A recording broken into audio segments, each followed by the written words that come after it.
చాలా వర్క్ ఉంటుంది. అందరికి షిఫ్ట్ వేయాలి. నాకు నిద్ర లేదమ్మా, అలసట బాగా అవుతున్నది. పోయేసరికి శవం కనిపిస్తుందంటే నిజంగా చంపిపోయిందేమో. ఎస్పెషల్లీ పూర్ణచందర్ గురించి మీకు బయట ప్రపంచాన్ని తెలియంది, మాకు మాత్రమే తెలిసింది. మాకు కొంతమంది తెలిసింది ఏంటంటే వాడు ఇప్పటికీ ఒక 2-3 అమ్మాయిలు ఇట్లా చేసిండు. అమ్మాయి వాడిని రాయితో కొట్టి జస్ట్ మిస్ అయ్యి చచ్చిపోయేది కూడా బతికిండు. 20 సంవత్సరాల తన జర్నలిస్ట్ జీవితం, 20 సంవత్సరాలు తన జర్నలిస్ట్ జీవితం. అది తను డిబేట్స్ చేసింది, తను ఇంటర్వ్యూస్ చేసింది, ఫీల్డ్ మీదకి వెళ్ళింది. అసలు అన్నిట్లలో ఏదైనా కానీ ఆమె అణిగి మణిగి ఉండే మెంటాలిటీ కాదు. తను ఏదైనా ఛాలెంజింగ్ గా తీసుకుంటది, ఏదైనా కానీ వాళ్ళకు సవాల్ విసురుతుంది. తను ఏదైనా సరే నేను ఇంతే ఉంటా అని అన్నది. ఎందుకు ఉండాలి అట్లా అని చెప్పేసి క్వశ్చన్ చేస్తుందండి. క్వశ్చన్ చేస్తుంది కాబట్టి ఎవరి దగ్గర కూడా నేను ఎందుకు నా నా ఆలోచనలకు భిన్నంగా ఉన్న వాళ్ళతో నేను ఉండలేను. ఛానళ్ళల్లో కూడా తను చాలా వివక్షతలను ఎదుర్కొని అనేకమైన ఛానళ్లకు తను జర్నల్ అంటే తిరిగి తను ఉద్యోగం చేస్తున్నది. ఇప్పుడు టీ న్యూస్ లో స్పెషల్ కరస్పాండెంట్ గా తను చేస్తున్నది. ఇప్పుడే హెచ్ఓడి, మొన్ననే హెచ్ఓడిగా కూడా ఇచ్చారు, హెడ్ ఆఫ్ ది డిపార్ట్మెంట్.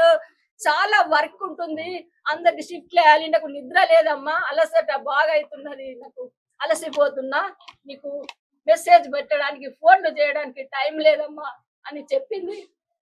ఎన్ని సమస్యలకు తను ఏంటంటే నా సమస్య నేనే పరిష్కారం చేసుకుంటా, నాకు తెలుసమ్మా, నా పరిష్కారం, నా సమస్యకు నేను పరిష్కారం చేసుకోవాలి, వేరే వాళ్ళు ఎవరు కూడా చేయలేరు. అంత కాన్ఫిడెన్స్ ఉన్నటువంటి ఆమె ఏ పర్సనల్ సమస్యలైనా కానీ ఆమె అట్లనే డీల్ చేసుకుంటున్నది. ఎంతమందికో ఆమె ధైర్యం చెప్పింది.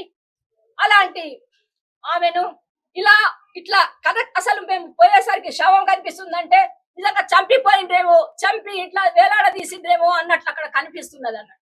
చాలా అనుమానాస్పదంగా కనిపిస్తున్నది. ఎవరు నేరస్తులున్నారో మేము పోలీస్ స్టేషన్ లో కేసు పెట్టినాము. ఆ కేసు ప్రకారము వాళ్ళు ఫోన్లు తీసుకున్నారు. ఇన్వెస్టిగేషన్ చేసి ఆ నేరస్తుడికి కఠిన శిక్ష విధించాలి. ఇంకా ఏ మహిళలు కూడా ఇలాంటి ఒక దానికి గురి కాకుండా ఉండేటట్టు మోసకారులు ఎట్లా మహిళలను ఏ రకంగా మోసం చేయవచ్చు అనేటటువంటి మోసకారులు కూడా ఈ సమాజంలో ఉన్నారు. అలాంటి అంటే ఆమె ఎంత ధైర్యం ఉన్నామే, ఆమె ఎంత అంటే నిజంగానే ఆమెను చంపి ఉరేసి ఇంకా ఏ డోర్ల నుంచి ఎన్ని రోజుల నుంచి ఏం ప్లాన్లు వేసుకొని ఏమి జరుగుతున్నాయో చాలా అనుమానాస్పదంగా అక్కడ కనిపించింది. అది అందుకోసం మీరు నేరస్తులను శిక్షించాలి, ఇన్వెస్టిగేషన్ వాళ్ళు చేసి తొందరగా నేరస్తులను శిక్షించాలని మేము కోరుకుంటున్నాం. చివరిగా మీతో ఎప్పుడు మాట్లాడారు? నిన్న మార్నింగ్ మాట్లాడిందండి. పాపకి స్కూల్ కి బ్రేక్ఫాస్ట్ కోసము పాపకి ఇక్కడ మా గ్యాస్ మంట మండింది. మా గ్యాస్ అది మొత్తం స్టవ్, అందుకోసము అది ఇంకా బేబీ ఇట్లా అయిపోయిందంటే సరే మీరు అది ఆఫ్ చేయండి, మీరేం చేయొద్దు, హోటల్కి వెళ్ళి పార్సల్ తెచ్చుకొని పాప స్కూల్కి వెళ్ళిపోతుంది, మీరు అసలే మెకానిక్ వచ్చినాక తర్వాతనే మీరు అది చేయండి, మీరేం ముట్టొద్దు, మీరు జాగ్రత్తగా ఉండండి అని మాట్లాడింది పొద్దున.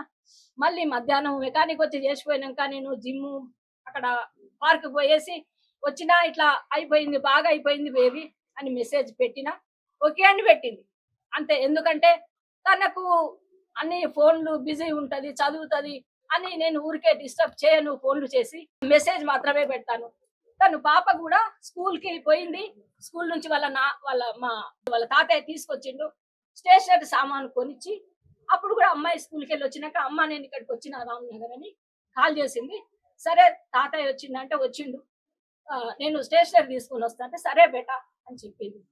అదే అమ్మ రొట్టెలు ఎందుకమ్మా అంటే సరే రేపు మంచిగా మనం స్పెషల్ తెప్పించుకొని తిందాం బేటా అని కూడా తను చెప్పిందట. పాపతోని 4 గంటలకి పాపతోని కూడా ఫోన్ లో మాట్లాడింది. మీకు అనుమానాలు ఉన్నాయి ఎవరిపైన? మేము ఆ అనుమానాలు ఏదున్నా అక్కడ పోలీస్ స్టేషన్ లో పెట్టామండి. దయచేసి మీరు పోలీస్ స్టేషన్ కి వెళ్ళి మేమేం పెట్టినామో అక్కడ మీరు చూసుకోండి దయచేసి.